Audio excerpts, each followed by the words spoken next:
సాయి చందు గారు మరణించిన తర్వాత మీరెక్కువగా తెర మీదకి రావడం, మీరెక్కువగా ఇంటర్వ్యూలివ్వడం, మీరు సాయి చందు గారు వాళ్ళ నాన్న అనేది తెలిసింది చాలా మందికి. అంతకుముందు వరకు సాయి చందు గారే ఎక్కువగా కనిపించారు కుటుంబం నుంచి. అవును. ఆ తర్వాత మీరెక్కువగా కనిపించడం మొదలుపెట్టారు. సో, దీన్నెలా చూడొచ్చంటారు? దీన్నెలా చూడొచ్చంటే, నేను చెప్తున్నా కదా మేడం, సాయి చంద్ ఉన్నప్పుడు నేను 20 సంవత్సరాల బ్యాకే ఉన్నా. బ్యాక్ ఎండ్‌లో ఉండి కొడుకుని ముందుకు నడిపించారనుకోవచ్చా? నడిపించాను. యెస్. హ్మ్. నా అదే దృష్టి కూడా అదే. హ్మ్. నేను ఎక్కడ కూడా నా కొడుకు వేదికల మీద ఉంటే నేను వేదిక మీద వచ్చి పాట పాడలేదు. హ్మ్. జనాల్లో ఉండే విన్నాను పాటలు.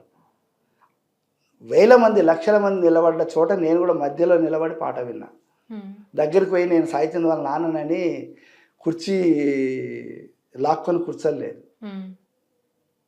అంటే అందరిలో జనాల మధ్యలో నేను కూడా ఒక ప్రేక్షకుడిని. హ్మ్. నేను కూడా ఒక పాట వినాలనే ఒక తీపి తోటి నేను నిలబడ్డా తప్ప, హ్మ్. నా కొడుకు ఇట్లా ఉన్నాడు, నన్ను నన్ను ముందరికి తీసుకెళ్ళరా అనే ఆలోచనతో అయితే పోలే. హ్మ్. నా కొడుకే గుర్తించి మా నాన్న పలానా చోట ఉన్నాడు పిలుచుకురండి, మా నాన్న కూడా సింగరే, ఒక పాట పాడిద్దామని తను పిలిస్తే పోయి పాట పాడినా. హ్మ్. మా ఊళ్ళో పాడినా, ఇంకొక చోట 2, 3 చోట్ల మా కొడుకే పిలిపించాడు. హ్మ్. మా నాన్న కూడా ఉన్నాడు ప్రజలలో, హ్మ్. ఆడియన్స్లో ఉన్నాడు, పిలవండి హ్మ్. అంటే పోయి పాట పాడినా నా కొడుకు నేను. అంతేకాని నాకు ఇంటర్వ్యూలు ఇవ్వాలని కానీ, అంటే సాయి బతుకున్నంత కాలం, సాయి వేదికల మీద మంచి గాయకుడిగా ప్రపంచానికి వెలుగుతున్నంత కాలం హ్మ్. నేను వెనకనే ఉన్నాను, బ్యాక్ సపోర్ట్గానే ఉన్నాను. హ్మ్. అంటే నన్ను ఎవరు నీ పక్కన నిలబడితే నేను సాయి చంద్ వాళ్ళ నాన్న అని కూడా ఎవరికి తెలియదు. అంత అన్నోన్ పర్సన్గా ఉన్నాను. అవునవును. చాలా ఎవరికి తెలియదు. చెప్తున్నా కదా మేడం, ఎవ్వరికి నాకు అంటే రవిప్రకాష్ సారు అట్లా ఆర్గనైజేషన్లో పనిచేసి నేను కూడా అప్పుడు పనిచేసిన కాబట్టి నేను తెలుసు. హ్మ్. లేకపోయి ఉంటే నేను ఎవరో తెలియదు వాస్తవంగా. అంటే చాలామందికి తెలియదు.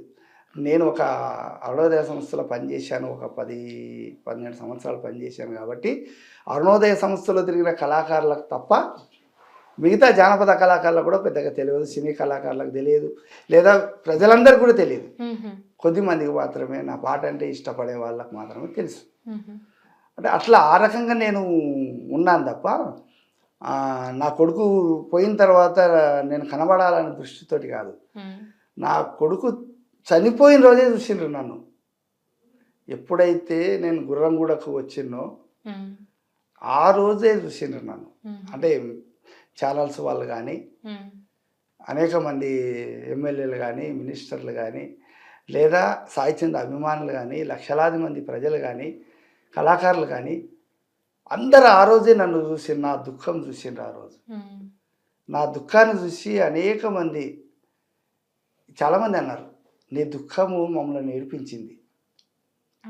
సాయి చంద్ నాన్న అంటే ఎంత గొప్పగా ఉంటాడు, ఇంత హృదయం ఉన్న మనిషి కూడా ఉన్నాడా అంటే, ఇంత ఇంత గొప్పగా తీర్చిదిద్దిన మనిషి ఈనాటికి కూడా ఎవరికి తెలియకుండా ఉన్నాడు అంటే, అంటే చిన్న పదవి వస్తేనే పేరు చెప్పుకొని ఎంతో సంపాదించుకొని గొప్పగా నా కొడుకు ఇట్లా అంటాడు అట్లా అంటాడు అని అనేక ప్రాంతాల్లో తిరిగి పేరు ప్రతిష్టలు తెచ్చుకునేవాడు, లేదా ఆస్తులు సంపాదించుకునేవాడు. కానీ నేను గవర్నమెంట్ ఇచ్చిన, ఆనాడు 40 ఏళ్ల క్రితం గవర్నమెంట్ ఇచ్చినటువంటి 2 రూముల్లోనే జీవిస్తున్నా. ఈనాటికి 45 సంవత్సరాలు అవుతున్నది నేను ఇల్లు కట్టుకొని. ఆ ఇంట్లోనే నా పిల్లలు పెరిగిండ్రు. అంటే గవర్నమెంట్ ఇచ్చిన ఇంట్లో ఈనాటి వరకు ఉన్నానంటే మీకు అర్థమై ఉంటుంది.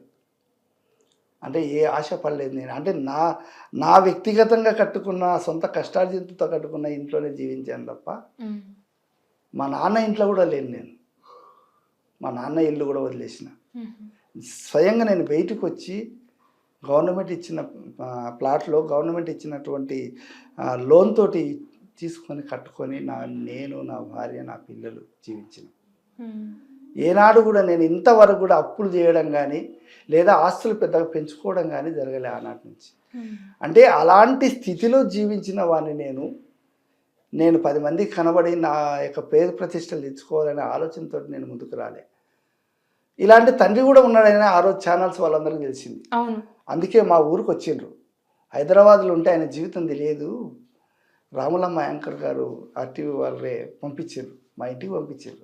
హైదరాబాద్లో ఉంటే ఆయన జీవితం ఏం తెలుస్తుంది, అమర్చింతకు వెళ్తే ఆయన జీవితం ఏంది, ఆయన పడవాట్లు ఏంటివి, ఆయన కష్టాలు ఏంటివి, ఆయన సుఖపడ్డా కష్టపడ్డా, లేకుంటే అందరితో ఆ, దూరంగా ఉన్నాడా, లేక అందరిలో కలిసిమెలిసి ఉన్నాడా?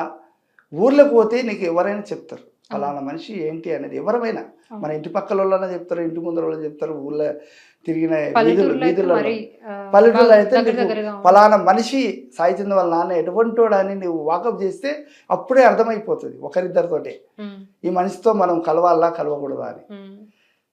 కనుక అట్లా మా ఇంటికే వచ్చిందంటే నా జీవితం తెలుసుకోవాలనే వచ్చిండ్రు. నేను నిజంగా చెప్తున్నా మేడం, రామలమ్మ యాంకర్ గారు ఏమో అనుకొని వచ్చిండ్రు. అంటే ఇంటర్వ్యూ అంటే మామూలుగా చేసుకొని పోదాంలే అనుకొని వచ్చింది. కానీ ఆమె అన్నది నాతోటి, నేను ఏమో అనుకొని వచ్చినానన్నా, మీ ఊర్లో దిగంగానే నాకు అనిపించింది, మామూలు సింపుల్ మంచం మీద కూర్చున్నాను నేను, నవారా మంచం, బయట చెట్టు కింద కూర్చున్నాను. నా కొడుకే వేసిన చెట్టు అది, నా కొడుకు నాటినటువంటి సాయి చంద్ నాటినటువంటి చెట్టు కిందనే ఈనాటికి 27 సంవత్సరాలు అయింది ఆ చెట్టు. ఆ చెట్టు కిందనే మంచం వేసుకొని కూర్చున్నాను నేను. మేడం గారు వచ్చారు, రామలమ్మ మేడం వచ్చారు, ఆశ్చర్యపోయింది. ఏమిటి ఇల్లు, ఏమిటి చెట్టు, ఏమిటి జీవితం, ఈయనది ఇంత సింప్లిసిటీ ఉన్నదా?